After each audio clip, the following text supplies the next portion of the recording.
What's up, everybody? It's Whimsy, your good boy with good vibes, and today I've got another deck for you. As always, if you just want to see the deck lists for yourself, I've left links to Moxfield and Architect in the description below, so you can go check them out. For anyone sticking around, I'll be spending the rest of this video going in depth on the themes and mechanics that went into building the deck. So let's go for a walk. Wizards of the Coast released a Final Fantasy set for Magic the Gathering. And while they did represent the classic Final Fantasy job system with the job select equipment, they tended to be more focused on the characters and events of each game rather than the exact mechanical identity of each of the jobs. So that's where I come in. I'm going to put a Final Fantasy job under the microscope, see what makes it tick, and try to build a deck around it. Before we get started, here are the rules for the deck build. Rule number 1. Each deck must contain at least one job select card, if it's available. Because we're building the deck around a Final Fantasy job, it makes sense to include that job's equipment. We may have to make a substitution for specific jobs, but at time of recording, we still have plenty of equipment to use. Rule number 2. Each deck must contain at least one crystal card. This means if we build a mono blue deck, we have to include the water crystal even if we're not planning to mill our opponents. Rule number 3. Each deck must contain at least one summon card.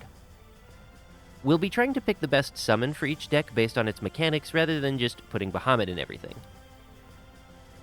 Rule number 4. Play Final Fantasy cards. Now, this does not mean that every card in the deck has to be a Final Fantasy card, but we will be playing Final Fantasy variant art wherever it makes sense. We are also including a handful of cards that you probably wouldn't consider under other circumstances. For instance, in a single color deck, you really don't want a Chromatic Lantern, but we're including Crystal of Altar Cave here simply for the vibes. Rule number 5. No game changers.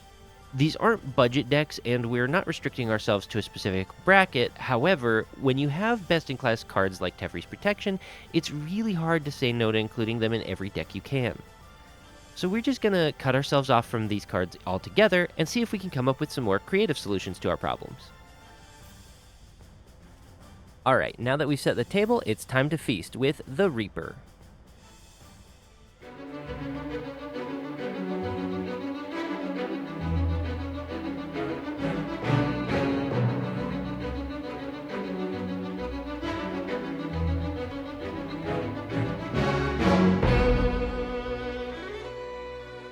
Let's start by defining what the Reaper job is. Reaper only appears as a playable job in Final Fantasy XIV, so you'd think it's original to that game. However, I did find inspirations for the job elsewhere in the franchise. Those of you who watched my Dark Knight video may recall that in Final Fantasy XI, Dark Knights wielded a scythe as their primary weapon, and had a bunch of draining spells unique to them. This gave them the overall aesthetic of a Grim Reaper, or Death Knight.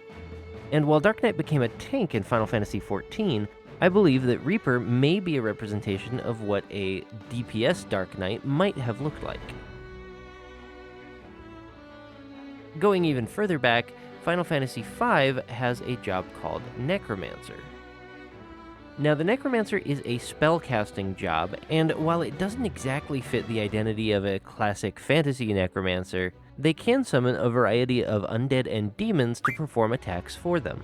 And their personal spell list includes spells like Drain and Bio, similar to Dark Knights in Final Fantasy XI. Jumping back to Final Fantasy XIV, Reapers do possess a small number of spells, including their ranged attack Harp and the ability to teleport around the battlefield. However, their primary skills center around using their scythe for melee combat. Their main mechanic is called the Soul Gauge. By performing various attacks, they're able to harvest the souls of their enemies and consume them to summon a powerful demon called the Void Sent Avatar. And they can even fuse with their avatars to take on a demonic form themselves.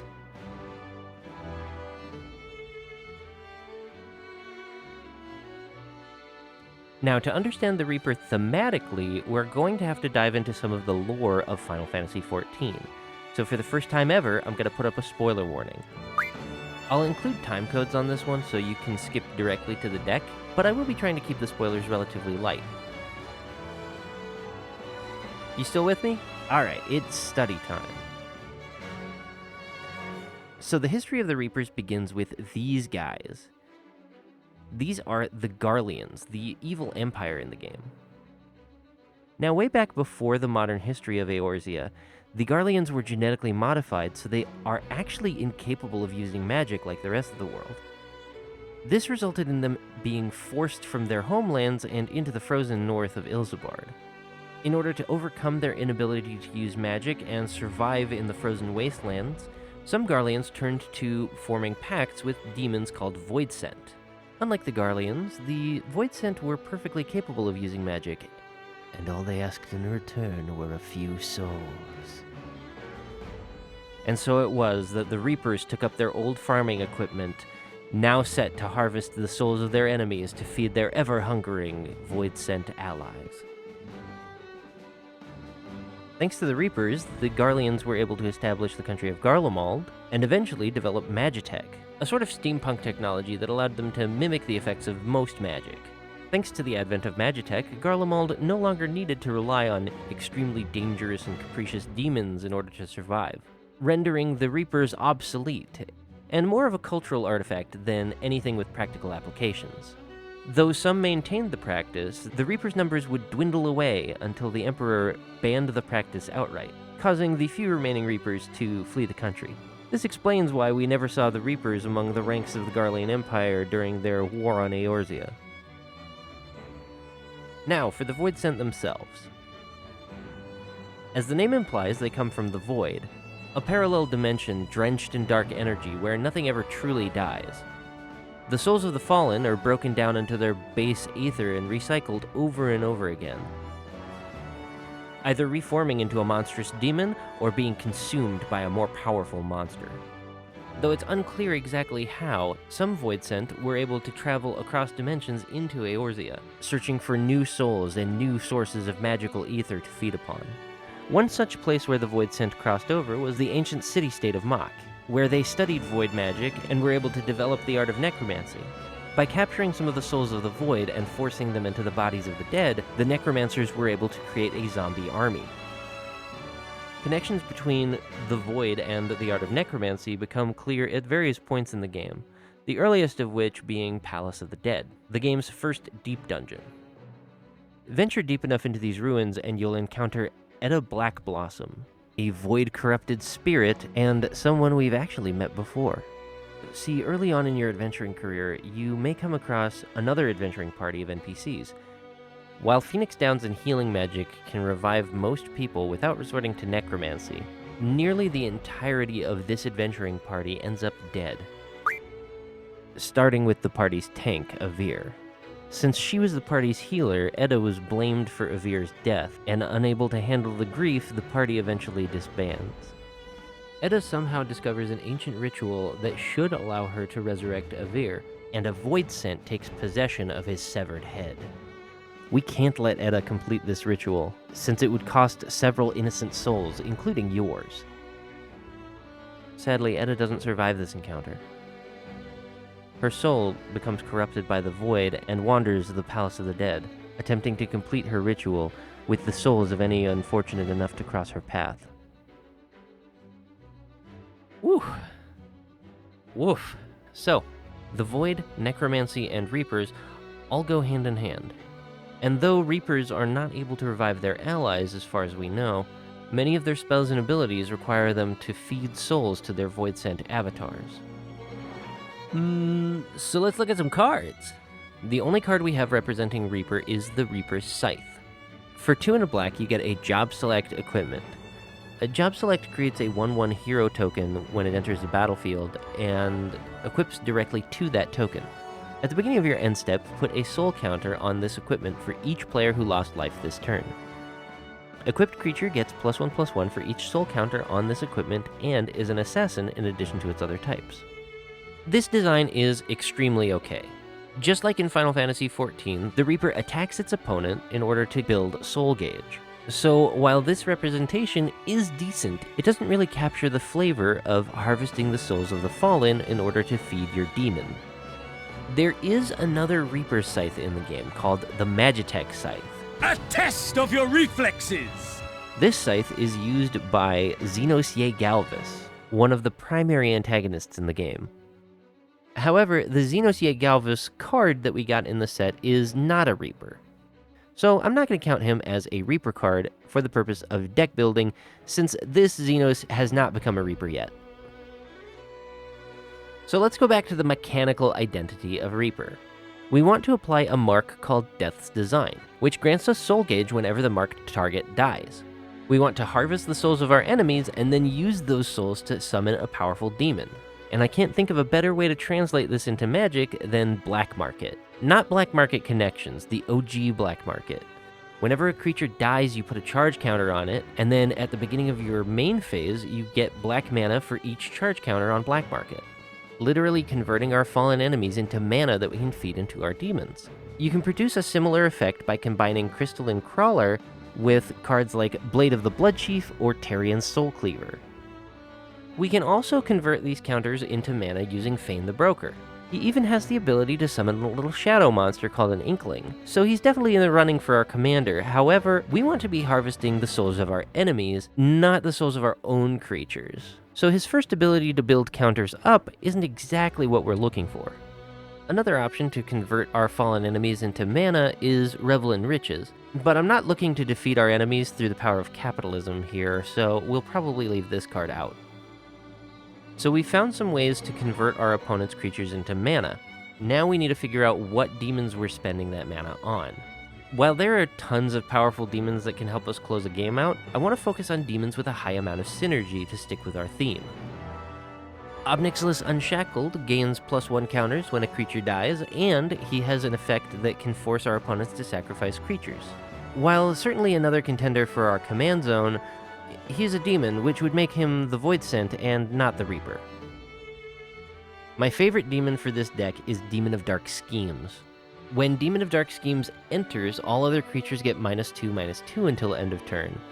Then whenever another creature dies, you get energy. Kind of like building up one of our job gauges.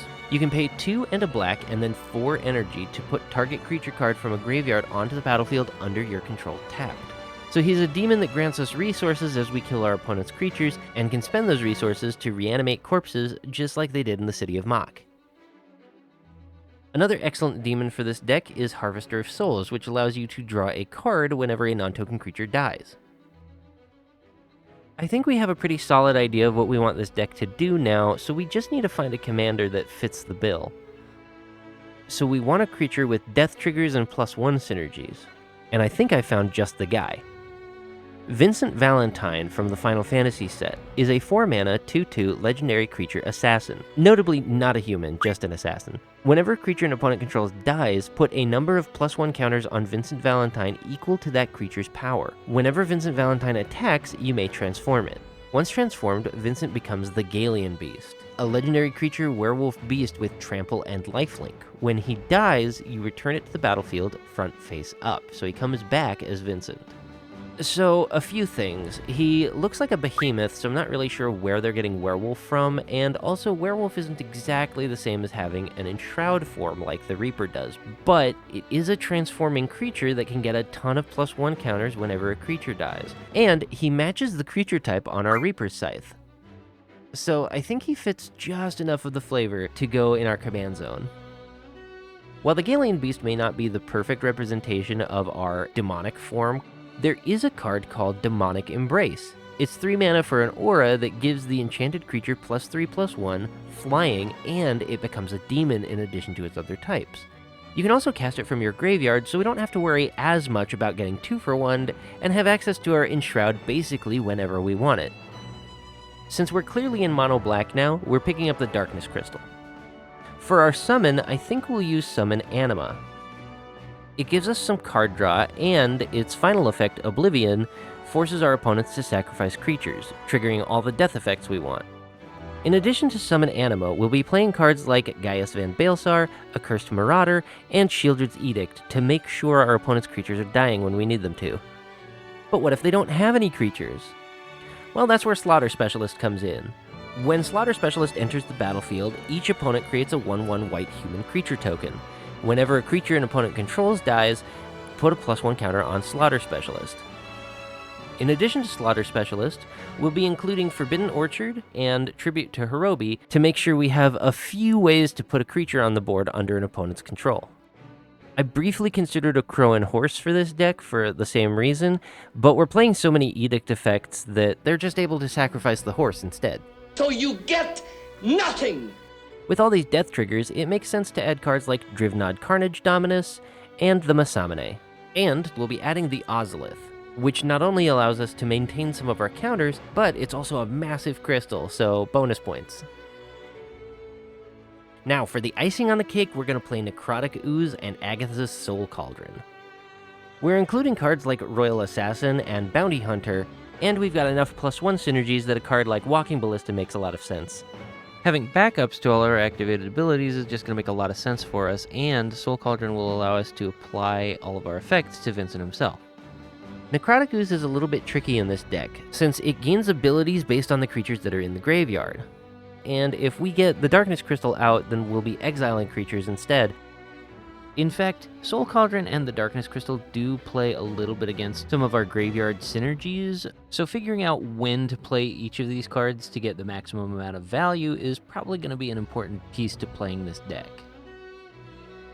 Now, let's address the elephant in the room. Why isn't this just an Aristocrats deck? We could swap out the cards that care only about your opponent's creatures dying. However, when it comes to sacrificing our own creatures, we need to lean back on our theme. The Reapers didn't make it a habit of sacrificing fellow Garleans to feed the Void Scent. Instead, they'd use the souls of their fallen enemies. So while an Aristocrat's strategy may be more powerful, it loses out on some of the theme.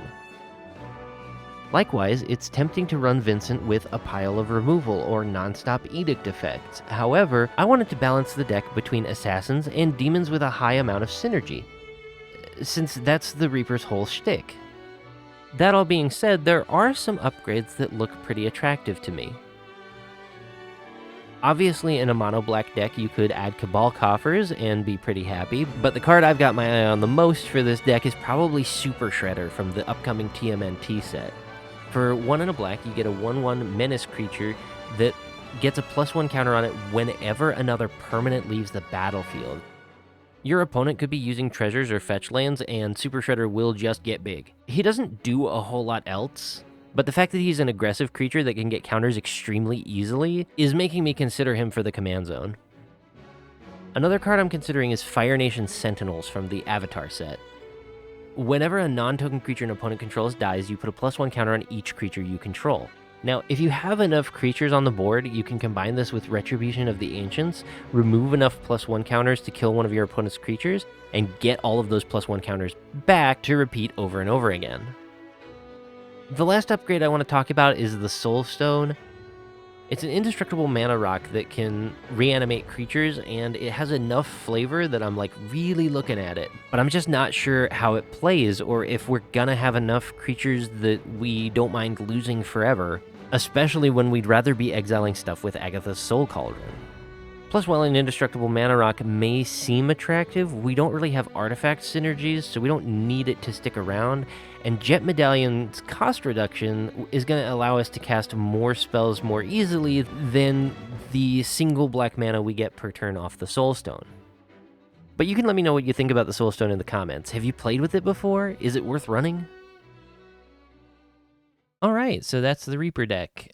I hope you liked the little lore section in the middle there. I didn't have as broad a number of titles to draw from, so it really presented a challenge and an opportunity for me to dig a little bit deeper into the lore and setting in order to find more inspiration and context for some of the choices that I did in the deck build. These decks have largely been an autistic endeavor. Yeah, it sure has. These decks have largely been an artistic endeavor for me, as well as an example of how you can include more thematic elements and storytelling into your deck builds to hopefully enrich your Commander experience if you are a more casual player like I am. I also wanted to note here that there's only so much you can learn off a playtester, and not everyone's playgroups are the same. So I really hope you do take these deck lists as inspiration rather than thinking of them as feature complete. I do fully expect to have to update the deck lists myself once I get some real hands-on experience playing them with other people in the wild. Speaking of updates...